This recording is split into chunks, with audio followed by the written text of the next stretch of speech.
مدد بھی کریں تو اس انداز میں کریں کہ کسی کی پرچھائی بھی نہ پڑے، صرف آپ جانیے اور مدد کرنے والا جانے۔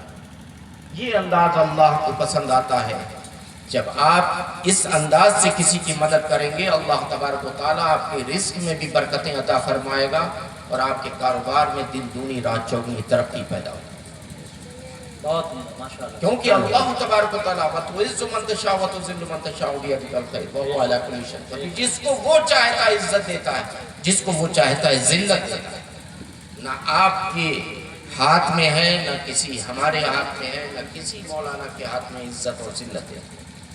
اگر اللہ تبارک و تعالیٰ نے آپ کو دولت سے نوازا ہے تو یہ بڑی نعمت ہے، لیکن اس کا مطلب یہ نہیں آپ گھمنڈ میں چور ہو کر کے محلے سے نکلیں اور چار کو دکھائیں اور اپنی امیری کا شو کریں۔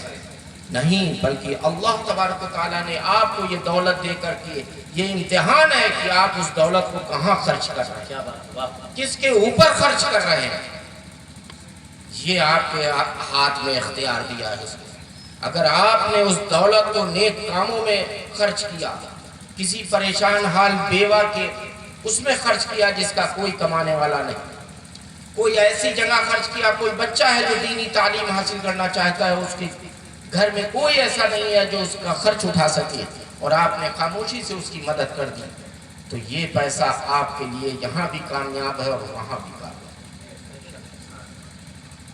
بڑی بڑی بلڈنگیں بنا کر کے آپ چلے جاؤ، بڑی بڑی گاڑیوں میں گھومتے رہو، اے سی لگا لو، تمام لوگ تمہیں سیٹ کہیں گے، لیکن اس کا صرف اور صرف جب یہاں سے جاؤ گے خالی ہاتھ جاؤ گے، کوئی عمل اس کا کام میں نہیں آئے گا، نہ کوئی تمہاری نیکی کام میں آئے گا۔ اگر اسی دولت کو تم اچھی جگہ پہ لگا کر کے گئے، اچھے لوگوں پہ خرچ کر کے گئے جو اس کے حقدار ہیں، مدرسوں میں لگا کر کے گئے، مسجد میں لگا کر کے گئے، یا کوئی ایسے پریشان حال ہیں جن پہ واقعی وہ پریشان ہیں حقیقت میں، ان پر خرچ کیا، اور صرف یہ سوچ کر کے اگر مدرسے میں دو تو خاموشی سے دو، یہ مت ہونا چاہیے کہ مائک پہ پہلے فلاں سیٹ کا نام آنا چاہیے کم سے کم 3 بار کہ فلاں سیٹ آج 1 لاکھ روپیہ مدرسے میں دے رہے ہیں۔ نہیں، سب بیکار اگر تم نے نام بری کے لیے کیا۔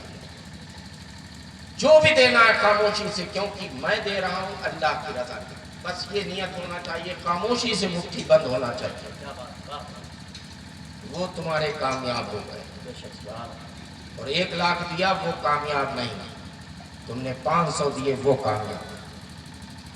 اس لیے پیارے بھائیوں، یہ دنیا چند روزہ ہے۔ ابھی کچھ سال پہلے، 2 ہی سال پہلے آپ لوگ اور ہم لوگوں نے سب وہ منظر دیکھا ہے کہ جس آکسیجن کو ساری دنیا کھینچ رہی ہے آج اسی آکسیجن کو، اور اوپر والے نے صرف ایک ایسے کھینچی، پوری دنیا میں آکسیجن کی کمی ہو گئی، ہر آدمی سلنڈر کے لیے تڑپ رہا تھا۔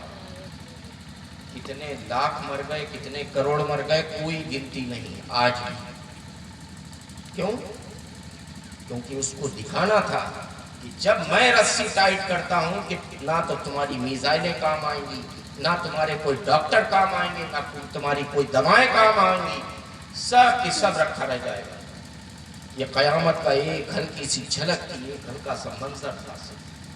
کہاں بچو، کہاں بھاگ رہے تھے لوگ اپنوں سے دور، باپ بیٹے کو چھونے کے لیے تیار نہیں، نہیں نہیں نہیں، وہ کورونا ہو گیا، ہٹاؤ اس سے دور۔ کیوں؟ کیونکہ ہمارے اعمال اس لائق ہو گئے تھے، ہم اللہ سے دور ہوتے ہوئے چلے جا رہے ہیں، ہم نے نبی کریم صلی اللہ علیہ وسلم کی سنتوں کو چھوڑ دیا۔ اس لیے آج مدینہ منورہ وہ جگہ ہے، میں ابھی ہو کر کے آیا ہوں، کہ جہاں پر اس کے نام سے لوگ بھاگتے تھے، اتنی سخت بیماریاں اس علاقے میں، لیکن جب ہمارے آقا کریم صلی اللہ علیہ وسلم ہجرت کر کے مدینہ منورہ میں قدم رکھا تو اتنی برکتیں ہیں کہ ہر شخص چاہتا ہے مجھے کاش 2 فٹ کی جگہ مل جائے صرف یہیں رہنے کے۔ یہ ہمارے آقا کریم صلی اللہ علیہ وسلم ایک ایسی نعمتیں ہیں جس کی طرف نگاہ ہو جائے اس کو کیا سے کیا کرتے ہیں۔ اتنی پیاری امت میں پیدا ہونے کے بعد بھی اگر ہم اور آپ گمراہیت کی طرف کوئی بڑھتا ہے تو بڑے افسوس کی بات ہے۔ اب پوری دنیا کے جتنے بھی مذہب ہیں اس کا جائزہ لے لیں اور ایک مذہب اسلام کی طرف آپ جائزہ لیں جس میں ہر کام پہ اللہ تبارک و تعالیٰ نے نیکیاں لکھی ہیں، نیکیاں رکھی ہیں کہ تم کام کرے جاؤ اور ثواب اور اجر میں دوں گا۔ چھوٹے چھوٹے کام، گھر سے نکلو نیکیاں شروع، مسجد کے لیے ایک قدم بڑھاؤ نیکیاں شروع، برائی سے اپنے قدم کھینچو نیکیاں شروع، تمام گناہ تمہارے گھٹنا شروع ہو جائے، تمام پریشانیاں تم سے دور ہونا شروع ہو جائے۔ آج جو پریشانیوں کے ٹھیکیدار ہیں وہ ہم خود اس کے ذمہ دار ہیں، کیونکہ ہم لوگ مسجدوں سے دور ہو گئے، قرآن سے دور ہو گئے۔ اپنے بچوں کو انگلش تعلیم تو ضرور سکھائی لیکن افسوس انہیں دین کی طرف راغب نہیں کیا۔ اگر ان کو 5 وقت نماز پڑھنا سکھایا ہوتا تو گھر میں رحمت و نور کی بارشیں بھی ہوتی اور برکتیں بھی ہوتی۔ آج جو تمہاری اولادیں گمراہ ہوتی ہوئی نظر آ رہی ہیں، موبائلوں پہ اور یوٹیوب پہ لگی ہوئی ہیں، اس کی وجہ یہ ہے کہ ہم نے اپنے بچوں کو دینی تعلیم نہیں سکھائی، صحیح طریقہ نہیں بتایا۔ اور دینی تعلیم سے بہتر ہے کہ تربیت اچھی ہونا چاہیے گھر کی۔